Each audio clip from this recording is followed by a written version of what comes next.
Hope I didn't wake the others. The others? I live here alone. Oh, Guy on the radio said something about a solar storm. have you ever seen anything like it before? A long time ago. You are not where you think you are. What? No one has seen you for years. No! You're lying. Just give me the phone. Don't. Give me the phone, Hannah. Don't. Hannah, just give me the phone. Content warning.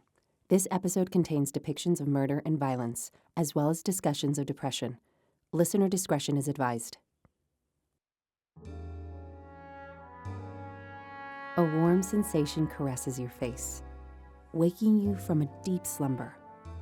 You open your eyes and find yourself in a cozy 4-poster bed, the morning sun peeking through a crack in the curtains. Throwing off the covers, you sit up and wiggle your toes on the lush purple carpet. The suite you're in is big, bold, and vintage Hollywood, with large picture windows on both sides and the classic Tinseltown sitting room attached. You get out of bed and throw open the drapes, sitting in the incredible view of the Los Angeles basin stretching out miles in every direction. It's another perfect morning at the Paramour estate, a palatial Mediterranean palace set in the hills just north of downtown LA. You turn back to the room and walk to the other side where more drapes reveal the interior courtyard of the estate, 2 stories below you. A gorgeous Roman-style pool with hand-laid tiles invites you in to take a dip in its cool, romantic waters. You open the window and take a deep breath of the crisp morning air. Motion.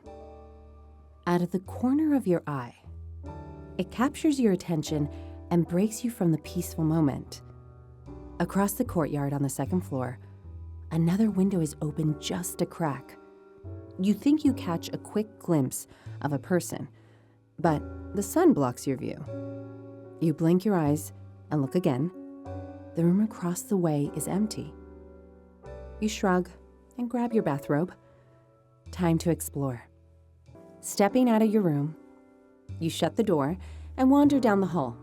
Sculptures and paintings from different eras and parts of the world accentuate both the elegance and the eclectic nature of the building's design.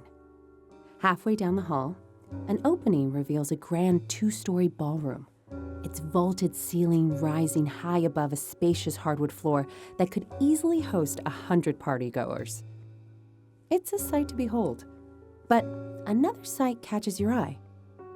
In the corner where a piano sits, you could swear you saw someone duck.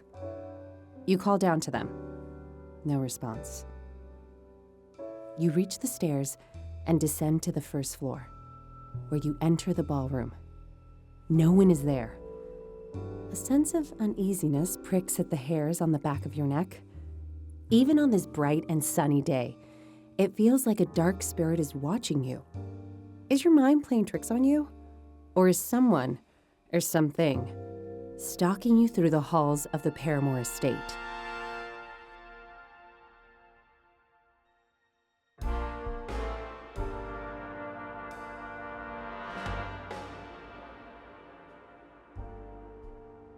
Hi, I'm Bianca Lopez, and I'd like to tell you a ghost story. But not just any story. Our ghosts don't haunt desolate farmhouses, suburban attics, or castles on the Scottish moor. The spirits in these stories are the larger-than-life characters of Tinseltown's past.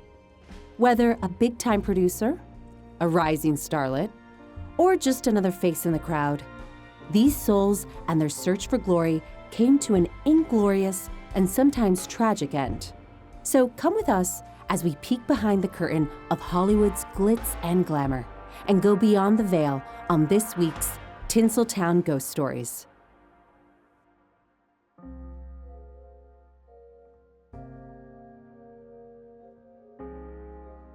Nestled among some of the most desirable houses in all of Los Angeles, the Paramour estate strikes an imposing figure that sets it apart. On the outside, a massive stone wall rises like a Renaissance European chateau to protect its occupants from the prying eyes of nosy neighbors and pernicious paparazzi. The 22,000 square foot, 3.5-acre complex once held an orange grove and a beautiful rose garden and is still as gorgeous as ever. 3 cottages line a private street up to the end of a long driveway.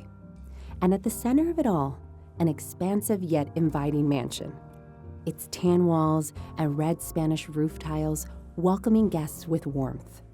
Inside the mansion, the Paramour is every bit of the early 20th century stylish grandeur that helped Tinseltown become the center of the entertainment universe. A variety of influences come together to create an immersive space that feels cohesive, even considering the eclectic approach of its designer. Every room is like its own museum exhibit, but somehow it all makes sense. Due to its preservation in a town that tends to tear down its history, the Paramour is an opulent piece of early LA architecture. But it's the people who have walked through the halls who add the most interest and intrigue to the building's past. It was one of the first true party houses for the rich and famous of Hollywood's elite. It played host to orphans from the Great Depression, served as an academy for girls when many could not read or write, and for several decades, it was even a convent. In more recent times, it served as a filming location, bed and breakfast, and most interestingly, a recording studio. Artists like Britney Spears, Papa Roach, and My Chemical Romance wrote songs, shot music videos, walked the land looking for inspiration, and may have gotten more from the experience than they bargained for. But long before it was the Paramour estate, the picturesque property was a private home for one of the most well-to-do couples in Hollywood history. Known as the Crestmount, it was the dream home of Daisy Canfield, wife of legendary silent movie star Antonio Moreno, and heiress to one of the largest oil fortunes in American history. It was Daisy who first envisioned the estate, whose aesthetic would lead its design, whose wealth ultimately paid for every square foot of this house, and whose untimely death would rock the city's foundation.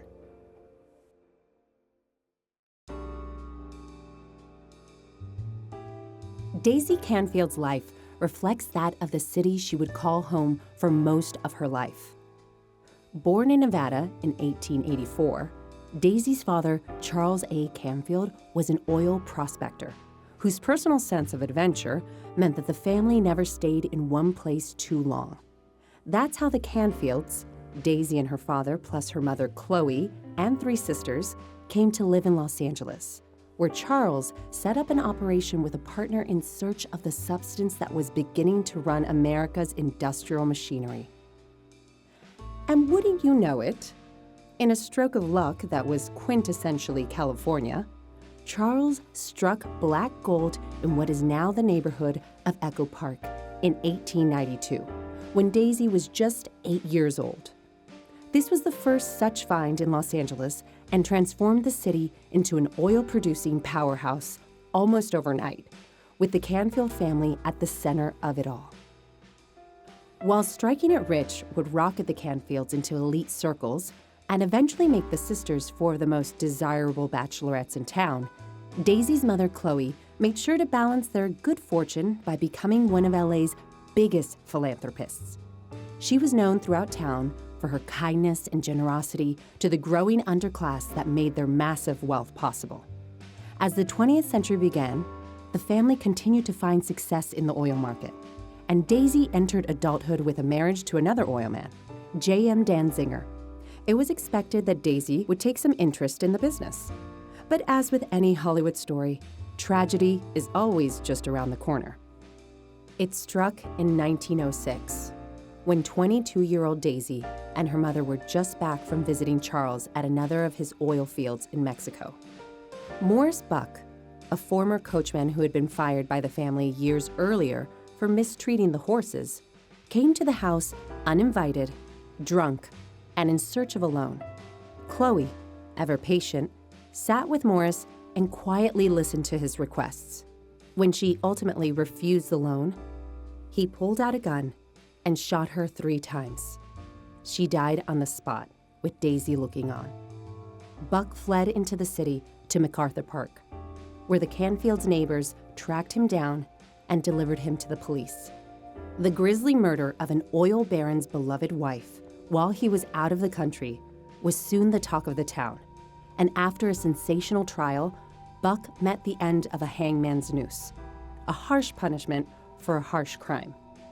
Losing her mother in such a horrible way had an understandably large impact on Daisy's world. Daisy fell away from the family business and closer to the arts, especially the budding silent film industry. After her father Charles's death in 1913, the four sisters became embroiled in endless legal wrangling and court cases over his fortune. Ultimately, Daisy ended up with a significant portion and put that money to use building a space where she could be herself. Daisy commissioned the house to be built in 1918 and hired one of the most distinguished architects in Los Angeles, a man by the name of Robert D. Farquhar. His architectural footprint can be found all over the city and includes Beverly Hills High School, Clark Library at UCLA, and the Owlwood Estate, once owned by Sonny and Cher. The vision she gave architect Farquhar was bold. Her style was meant to invoke the sort of dreams that brought people to Hollywood even before the movies became the talkies. Together, the pair brought in a number of design choices that make the building stand out even among its Gilded Age peers. The mansion presents an eclectic display of styles from Daisy's favorite destinations. A Mediterranean castle with Spanish influences, Italian marble fireplaces, and doors built to reflect those found in French cathedrals. It's something out of a fantasy world that's been moved to the hills of Southern California. You'll even notice the occasional accent of Chinese-inspired decoration, attributed to the immigrant laborers whose hands actually built the mansion. All of this painstaking detail meant a lot of money and a lot of time invested in the project. It took 5 years to build the lavish estate, during which time Daisy divorced her oilman husband, Dan Zinger, and severed her last direct connection to the oil industry. But Daisy's vision paid off. When construction was finally complete, architectural magazines dubbed the newly built Crestmount as the most beautiful home in Hollywood, which is the house equivalent of winning an Oscar. She moved in 1923, and when she did, she brought a new husband, the dashing silent film star Antonio Moreno, home with her.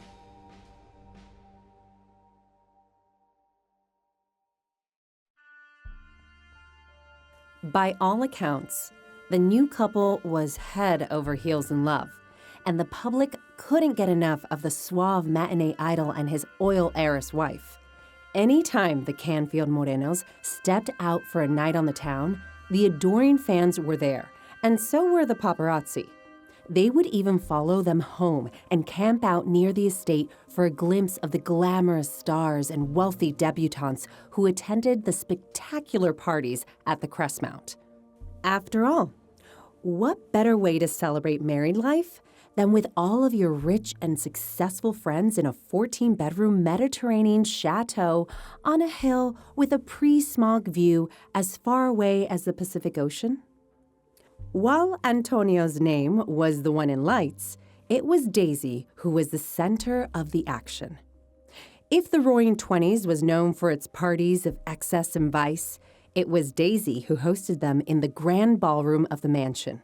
Movie stars like Buster Keaton and Marion Davies swam in their 60-foot pool, and the wealthy and powerful would mingle as the real business of the city was conducted. Of course, this being Tinseltown, there are always suspicions of secrets lurking in the shadows of every successful power couple's closet. Some said it was a marriage of convenience for Antonio. Although a successful movie star, the amount of money he could make paled in comparison to Daisy, whose oil money could support them the rest of their lives. There were also the rumors that Antonio was gay, much like fellow silent movie star Rudolph Valentino, Some people at the time suggested that Moreno had a secret lover. No evidence of this exists, but even a suggestion could be the end of a film career. What better way to answer those questions than to marry one of the richest and most well-respected socialites in Tinseltown? The parties continued throughout the decade, but every great party must come to an end. With the double punch of the Great Depression and the talking picture all but silencing the silent film star, the couple moved out of Daisy's beloved Crestmount in 1929 and downsized to a smaller mansion in the Los Feliz neighborhood. Everybody's got to make sacrifices sometimes. But rather than letting a good thing go to waste, Daisy decided that she would follow in her mother Chloe's footsteps and came up with another plan for the estate. She opened a boarding school for girls and young orphan women. No longer the Crestmount, the estate was given a new, fitting name, the Chloe P. Canfield Memorial Home for Girls, a touching tribute to her mother's legacy. Sadly, tragedy would strike once more on February 23, 1933. That night, Daisy held one of the extravagant parties the city had come to expect from her at the swanky Beverly Wilshire Hotel. Her daughter Beth had just been married, and Daisy had spared no expense. She was being driven home by her chauffeur, 21-year-old Renee Dusage, and rather than getting stuck in the traffic on Hollywood Boulevard, had her driver take the less traveled and less well-lit back roads of the Hollywood Hills instead. As the pair took Mulholland Drive towards the east side of Los Angeles, a thick fog enveloped their car. Decades before LED became standard, the weak headlights on the car only made the fog seem thicker. Without realizing it, Renee went straight when he was supposed to make a turn and drove the car off the road. It hit the guardrails, which were then made of thin wood, cutting through them like they weren't even there and heading straight for a cliff. Although he tried to stop, it was too late, and the car sped over the edge. Daisy was thrown completely from the vehicle, which crashed on a ledge several stories down. Dazed and bloody, but still alive and mobile, Renee climbed up the hill and flagged down a passing car to rescue his employer. Together, they climbed down and found Daisy's broken body several feet from the accident. The impact had killed her at the age of 48. She was only 2 years older than her mother Chloe had been when she was killed.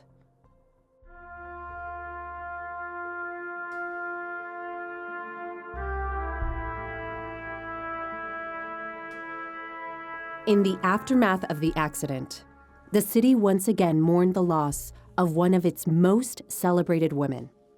Daisy's fortune would go to her husband, Antonio, even though the couple had been in the process of legally separating. And while some have speculated that he or the studio had arranged Daisy's death to keep her quiet about his supposed sexuality, there is absolutely no evidence that this was anything other than a tragic traffic accident. And to his credit, Antonio was beside himself with grief, throwing himself on her casket at her well-attended funeral. While his career never hit the heights of his silent movie era, he remained in the industry and acted well into his later years, eventually receiving a star on the Hollywood Walk of Fame. He died at the age of 79. He never remarried.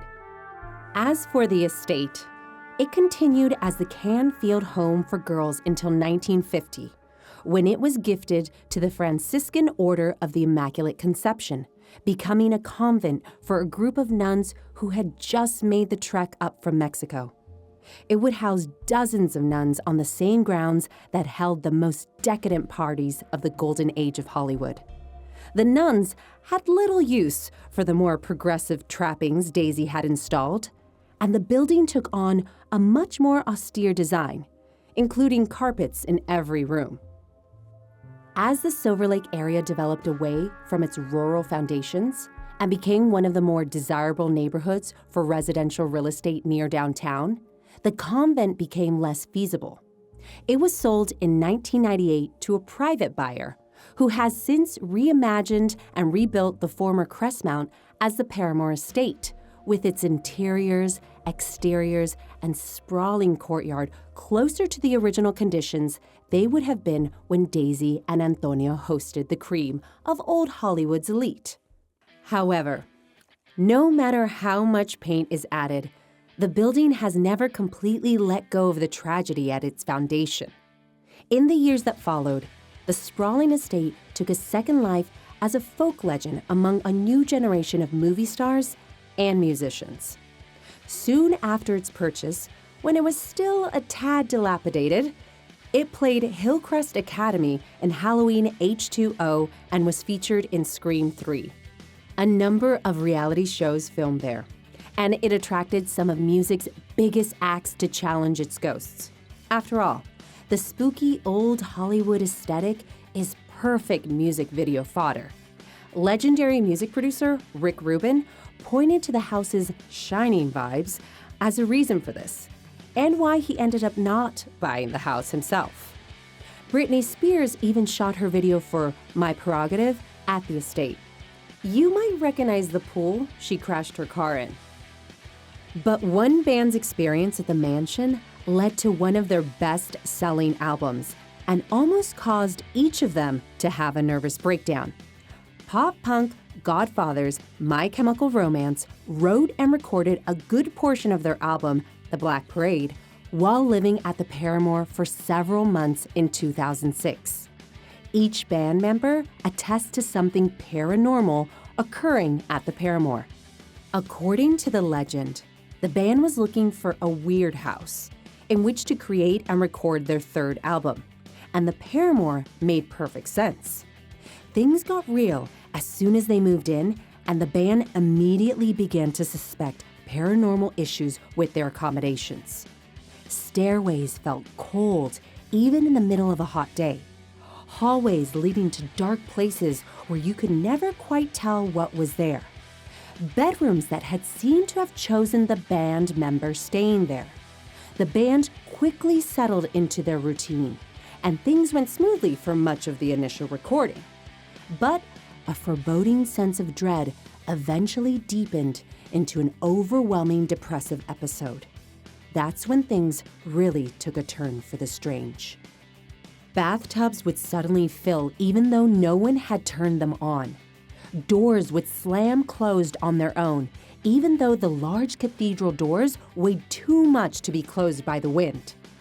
The worst experiences were had by singer Mikey Way.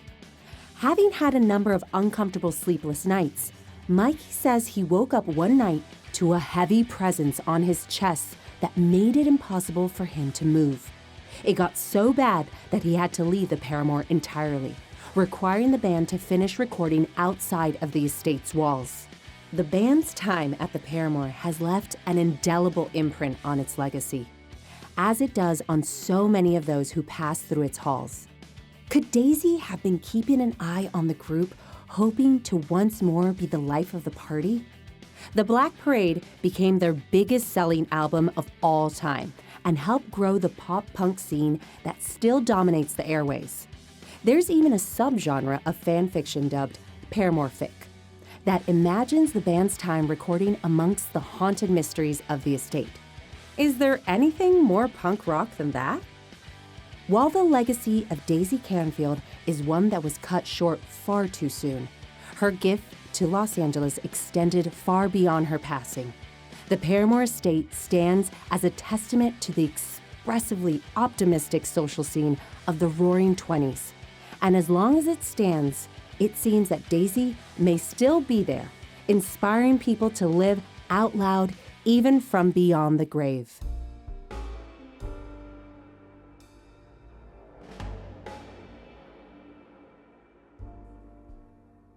Thanks for listening to this episode of Tinseltown Ghost Stories. I hope you enjoyed this peek behind the curtain. I can't wait to show you more. If you want to help spread the word, please leave a 5-star review, click that follow button, and share with your friends. I really appreciate it. You can also find us on Patreon. I'm your host, Bianca Lopez. You can find me on Instagram at Bianca P. Lopez. This episode was written by Kyle F. Andrews and directed by Morgan Rudder, produced by Kyle F. Andrews and Cameron Bile, co-produced by Emily Castro, audio editing by Zach Morrison, with sound recording, audio engineering, and mixing by Alyssa Rose at Honeydew Studios in North Hollywood. Original score composed by Robertson Hobbs. Tinseltown Ghost Stories is part of the Film Frontier Podcast Network. You can follow the show on Instagram and Threads at Film Frontier Studios. Please drop us a line and let us know what you think of this week's episode. We can't wait to hear from you. We'll be back next month for another new full-length episode about creepy locations and the crimes and secrets that haunt them to this day. Until then, stay spooky. As a filmmaker, I'm fascinated by the endless ways to tell a story in pictures, and I find my inspiration in films by great directors. Whether you're just a casual film fan or a full-fledged filmmaker yourself, the Director Series podcast will deepen your love of cinema with in-depth breakdowns of your favorite films and directors. Each month brings together a collection of films from an influential filmmaker or film movement, and explores the overlapping themes and ideas that tie them together in a bid to inspire the next generation of storytellers. Look for the Director Series podcast on your favorite podcatcher, or go to patreon.com/podfrontier to learn more.